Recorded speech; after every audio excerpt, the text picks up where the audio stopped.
नमस्कार दोस्तों, उषा की आवाज़ चैनल में आप सभी का स्वागत है। हमारी आज की कहानी है पुनर्विवाह। मैंने अपनी ज़िंदगी के 28 बसंत मौज मस्ती, सैर सपाटे, दोस्तों के संग अपने शौक को पूरे करने में गुजार दिए। बस ज़िंदगी के हर पल के मज़े ले रहा था और बेफिक्री में जी रहा था। मेरे दोस्तों का सर्किल भी काफ़ी बड़ा था। आए दिन दोस्तों के साथ बैचलर पार्टी किया करता था। सभी दोस्तों के परिवार को अपना ही परिवार मानता था। मेरे दोस्त भी मेरे परिवार को अपना परिवार मानते थे। कुल मिलाकर जिंदगी अपनी ही धुन में चल रही थी कि एक होली सभी दोस्तों के घर से घूमते फिरते एक नए दोस्त के घर पर पहुंचा। वहां दोस्त की माँ, भाभी व पत्नी को रंग गुलाल लगाया। सामने एक छोटे से बच्चे को गोद में लेकर दोस्त की छोटी बहन खड़ी दिखी, जिसकी उम्र करीब 21 या 22 की होगी। जाने क्या सूझा और मैंने उसके गालों पर गुलाल लगा दिया। होली जैसे दिन में भी दोस्त की छोटी बहन सादगी से भरी दिख रही थी। चेहरा बिल्कुल सफ़ेद था। मैंने सोचा कि वह जानबूझकर रंग नहीं खेलना चाह रही है या फिर उसे रंगों से परहेज है। मुझे होली में किसी का सादा चेहरा नहीं भाता था। बस इसी मकसद से रंग और गुलाल से उसके सादे सफ़ेद चेहरे को रंग दिया। दोस्त की बहन रोते हुए अपने चेहरे पर लगे रंग को धोने लगी। कई बार साबुन से धुलने के बाद भी चेहरे पर रंग लगा ही रहा, जो उसकी खूबसूरती को उभार कर उसे बेहद खूबसूरत बना रहा था। मैं भी एकटक उसे देखे जा रहा था। मेरा इरादा गलत तो नहीं था। वह उस वक्त बेहद खूबसूरत लग रही थी।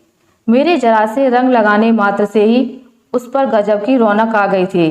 फिर क्या, इतने में वहां उपस्थित सारे लोगों के बीच हाहाकार मच गया। दोस्त की दादी, ताई, सभी लोग खुसर खुसर करने लगे और मुझे डांटने भी लगे कि क्यों लगाया एक विधवा और एक बच्चे की मां को रंग। विधवा, ये शब्द सुनते ही होली का सारा उमंग और नशा वहीं टूट गया। मैंने गलती के लिए माफ़ी मांगते हुए कहा, माफ़ कीजिएगा, मुझे सच नहीं पता था। मैंने सोचा लड़की है, शायद बहन होगी। आपके बेटे से मेरी कुछ दिन पहले ही दोस्ती हुई। मैं पहली बार आपके घर आया, इसलिए मुझे कुछ नहीं पता। माफ़ी मांगकर मैं अपने घर चला आया। फिर दिन से रात तक घर से नहीं निकला। दोस्त की बहन का चेहरा और उसकी गोद में छोटी सी 8 माह की बच्ची और उसके परिवार के लोगों द्वारा कई शब्द विधवा मेरे जहन में घूम रहे थे।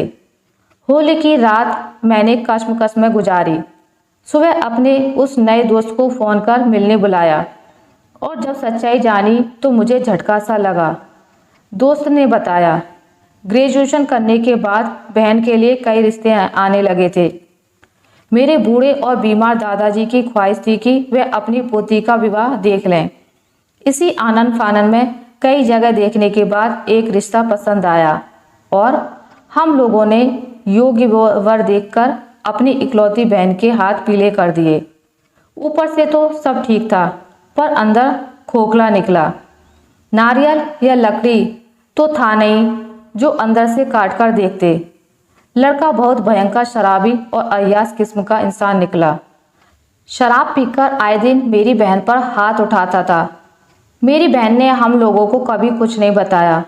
विवाह को महीना भर भी नहीं गुजरा था, मेरी बहन को मार पीट कर घर से गाड़ी लेकर अय्याशी करने को निकला ही था कि रास्ते में सड़क दुर्घटना में उसकी मृत्यु हो गई। जब हम सब बहन के ससुराल पहुंचे तब वहां मौजूद सारे रिश्तेदार और पड़ोसी ने लड़के की हरकतों के बारे में बताया। मेरी बहन की गृहस्थी बसने से पहले ही उजड़ चुकी थी। शादी के 20 दिन बाद ही विधवा बन चुकी बहन को हम साथ ले आए। कुछ दिन बाद पता चला कि वह मां बनने वाली है। हम लोग डॉक्टर के पास ले गए, पर शरीर में हीमोग्लोबिन की मात्रा कम होने की वजह से उसका अबॉर्शन नहीं हो पाया था।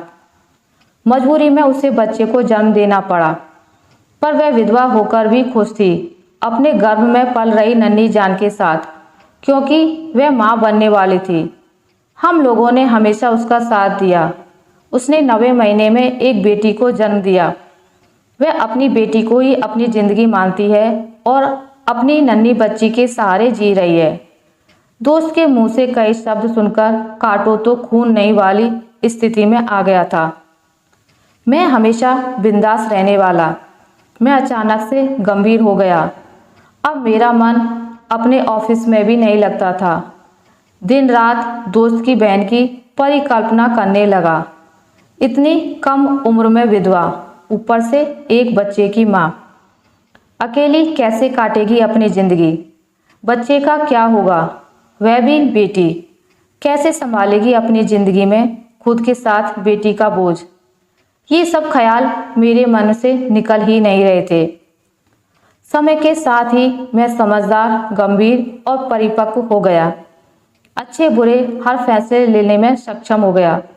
वक्त अपनी रफ्तार में बढ़ रहा था। दोस्त की बहन ने भी खुद के साथ अपनी बच्ची को संभालते हुए अपनी आगे की पढ़ाई के साथ ही जॉब ज्वाइन कर आगे बढ़ना, परिस्थितियों से लड़ना जारी रखा। मेरे घर वाले भी बहुत रिश्ते खोजने लगे मेरे लिए, पर मुझे मेरे लिए दोस्त की विधवा बहन से बढ़कर कोई योग्य लड़की नहीं लग रही थी। मैं उसे नई जिंदगी देना चाहता था, उसके बच्चे को पिता की जगह अपना नाम देना चाहता था। मैंने फैसला कर लिया था, न केवल उसे अपना बनाने का और अपनी जिंदगी में लाने का, बल्कि उसके बेरंग जिंदगी में रंग भरने का। मैंने पहले अपने दोस्त के पास विवाह का प्रस्ताव रखा, फिर उसके घर में काफी विरोध भी हुआ कि विधवा की शादी नहीं हो सकती। काफी मनाने के बाद मैंने अपने दोस्त के घर वालों को मना लिया। फिर दोस्त की बहन से भी बात की, उसने भी काफी नानुकुर की। फिर मैंने उसे उसके वर्तमान और भविष्य के संघर्ष से अवगत कराया। उसने भी अपनी बेटी के भविष्य को देखते हुए मेरे प्रस्ताव को बहुत मुश्किल से स्वीकार कर लिया। अब एक और संघर्ष सामने था, अपने घर वालों को मनाने का। मेरे घर वाले अपने कुंवारे बेटे के लिए विधवा बहू और साथ में एक बच्ची को लाने के लिए बिल्कुल भी राजी नहीं थे। एक छोटे शहर में रहकर सबकी सोच बदलना मेरे लिए भी कठिन था, पर मैंने हिम्मत नहीं हारी। लगभग 2 से 3 साल की कोशिश में सब कुछ ठीक कर लिया और सादगी से हमारा विवाह मंदिर में संपन्न हुआ। मेरे परिवार के लगभग 100 और दोस्त के परिवार के लगभग 30 लोग ही विवाह में सम्मिलित हुए और हिंदू रीति रिवाज के तहत हम विवाह बंधन में बंध गए। मैंने उसे मंगलसूत्र पहनाया और उसकी मांग में सिंदूर भरा।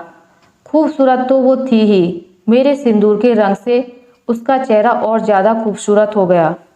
मुझे सिंदूर लगाने के बाद वह पहली मुलाकात याद आ गई, जब मैंने उसके सादे से सफ़ेद चेहरे पर होली का रंग लगाया था। आज मैंने फिर से उसके जीवन को अपने सिंदूर के पक्के रंग से हमेशा के लिए रंग कर उसे अपना बना ही लिया। हमारी शादी को 7 वर्ष हो गए। हमारा परिवार भी पूरा हो गया। एक बेटी वह साथ लाई थी, एक बेटा भी आ गया। हम लोग काफ़ी खुश हैं एक दूसरे के साथ। आज मैं गर्व से कह सकता हूँ, वो मेरी पत्नी है, अर्धांगिनी है, मेरे बच्चे की माँ है, घर की नींव है, हमारी केयर टेकर है, साथ ही साथ एक कुशल गृहिणी है। अर्थशास्त्र से PhD के साथ ही एक लेखिका और प्रोफेसर भी है। उसने समय समय पर अपने हुनर के पंख फैलाकर ऊंची उड़ान भरकर सम्मान पाकर हमेशा ही मेरा सिर गर्व से ऊंचा किया है।